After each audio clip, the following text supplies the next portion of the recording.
कहते हैं दिल्ली दिल बरों की है, दिल जलों की है। कहते तो ये भी हैं कि दिल्ली दिल फरेबों की भी है। और लकी यानी कि लक्ष्मण लाल अग्रवाल में ये सारे गुण मौजूद थे। लोग उसकी शक्ल को देखकर ही कह देते थे, अबे दिल्ली से हो क्या?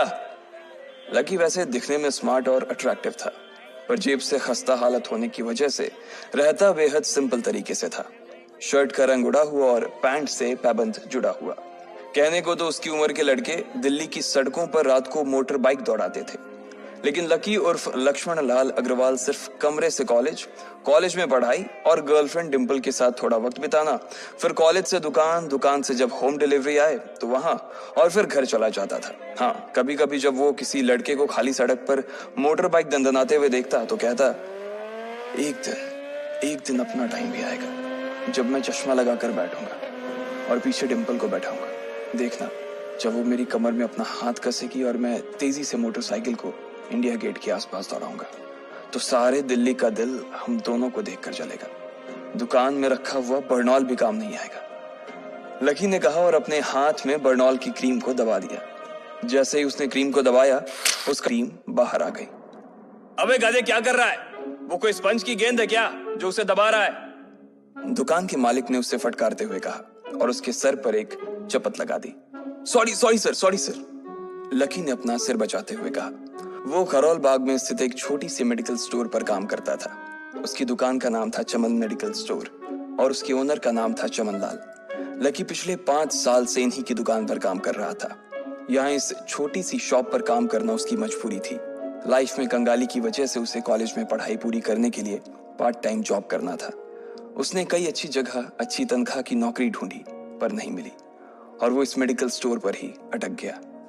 गधे, अब इसके पैसे क्या तेरा बाप भरेगा? कटेगा। इसका पैसा भी तेरी तनख्वाह से कटेगा और एमआरपी से डबल रेट में कटेगा। चमन ने अपने दांतों को किचमिचाते हुए कहा। गुस्से की वजह से उसकी नाक फूल गई थी और लकी की सांसें। उसने घबराते हुए ओनर से पूछा, एमआरपी से डबल क्यों सर जी? ताकि अगली बार से ऐसी कोई हरकत करने से पहले तू डबल बार सोचे, चमन ने कहा और उसके हाथ से ट्यूब छीन ली। उसका जी तो चाह रहा था कि वो लकी की खोपड़ी पर एक और बार अपना हाथ साफ कर ले, लेकिन उससे पहले ही दुकान का फोन बजने लगा। फोन की घंटी बजते ही लकी को वहां से निकलने का मौका मिल गया और वो भागते हुए फोन उठाने के लिए चला गया। हेलो जी, करोल बाग के बेस्ट मेडिकल चमन मेडिकल स्टोर से बोल रहा हूँ, बताइए क्या काम था? ये लकी की पेटेंट लाइन थी। चाहे कहीं से भी फोन आए, लेकिन उसे फोन पर बस यही बोलना था। जैसे ही इधर लकी ने अपनी बात कही, उधर से जवाब आया, मैं ब्लूमिंग नाइट होटल के कमरा नंबर 303 से बात कर रहा हूँ। एक छोटा सा ऑर्डर है, नोट करो और जल्दी से होटल पर डिलीवर करवा दो। वो एक लड़के की आवाज थी। उसकी आवाज में काफी भारीपन और एक अजीब सी जल्दबाजी थी। जैसे ही लकी ने वो आवाज सुनी, पता नहीं क्यों उसे वो आवाज जानी पहचानी सी लगी। जी सर, बताइए आपका क्या ऑर्डर है? हाँ तो लिखो, हार्ट प्ले के 2 पैकेट और 1 पैकेट टिश्यू। लकी, जो कि अपना पेन लेकर खड़ा था, हार्ट प्ले का नाम सुनते ही झिझक गया। असल में हार्ट प्ले नाम का एक कंडोम आता था और इसलिए उसका नाम सुनते ही लकी शर्मा गया था। इतने साल से भी मेडिकल की स्टोर पर काम करने के बाद उसे इन चीजों का नाम सुनने में शर्म आती थी। हेलो भाई, लिखा कि नहीं लिखा? उस आदमी ने फिर से लकी से पूछा। जी सर, लिख लिया सर, लिख लिया। लकी ने खिसियाकर हंसते हुए कहा। लिख लिया तो फिर लेकर निकल, उस लड़के ने कहा। उसकी आवाज सुनकर ना जाने ऐसा क्यों लग रहा था कि वो बहुत बड़ा आदमी था। जी सर, मैं सर, लेकिन सर बाहर तो बारिश हो रही है, लकी ने कहा। उसने देखा कि बाहर बहुत तेज बारिश हो रही थी। उनकी दुकान के सामने पानी भर गया था और तेज हवाओं की वजह से चमन मेडिकल स्टोर का बोर्ड भी गिर गया था। लकी को लग रहा था कि वो इतनी तेज बारिश में अभी एकदम से तो नहीं निकल पाएगा, तो उसने उस लड़के को समझाते हुए कहा, सर मैं ऑर्डर तो ले आऊंगा पर थोड़ा टाइम लग जाएगा, बारिश थोड़ी थम जाए। अब इससे पहले कि वो कुछ आगे बोल पाता, फोन पर लड़का बोल पड़ा।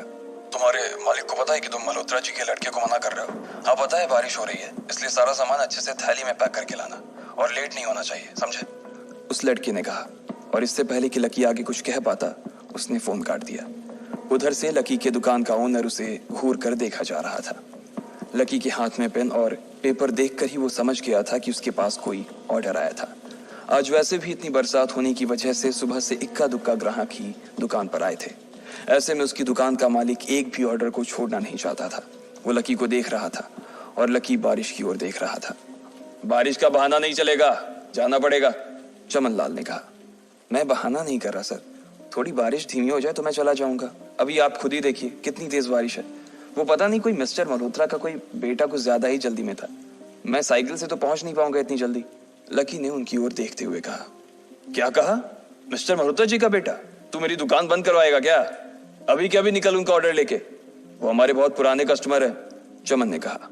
पर लकी ने कहा ही था कि चमन बोला।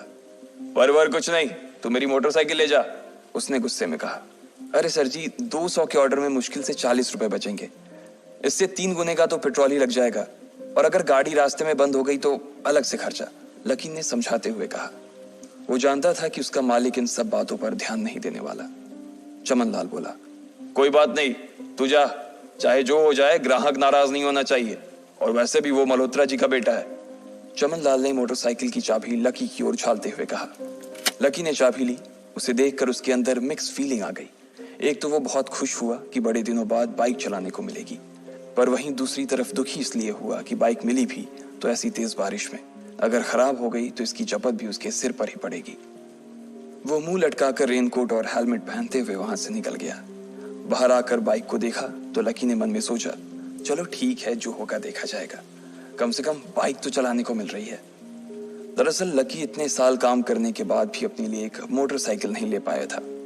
लकी की तनख्वाह ही इतनी भर थी कि सिर्फ उसके कमरे का किराया, उसकी साइकिल में डालने वाली हवा का खर्च, बिजली पानी का बिल और डिम्पल के साथ महीने में 1-2 बार बाहर खाने का खर्चा ही निकल पाता था।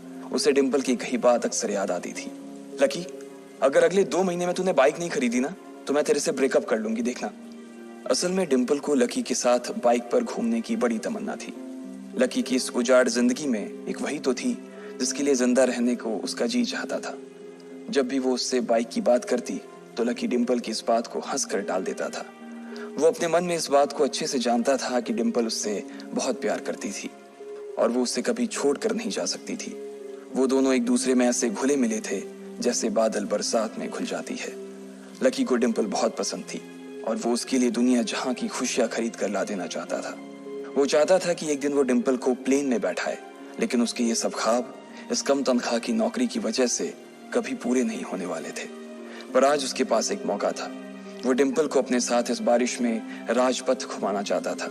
वो उसे दिल्ली दिखाना चाहता था। चमन लाल को देने के लिए उसने पहले से ही बहाना सोच रखा था। बस जल्दी से वो ये डिलीवरी देकर सीधे डिम्पल के पास ही जाने वाला था। उसने होटल ब्लूमिंग नाइट के बाहर मोटर बाइक पार्क की और सीधे होटल के अंदर चला गया। लकी ने रिसेप्शन पर पहुंचकर नमस्ते करते हुए रिसेप्शनिस्ट को बोला, जी मैं चमन मेडिकल स्टोर से आया हूँ, रूम नंबर 303 का ऑर्डर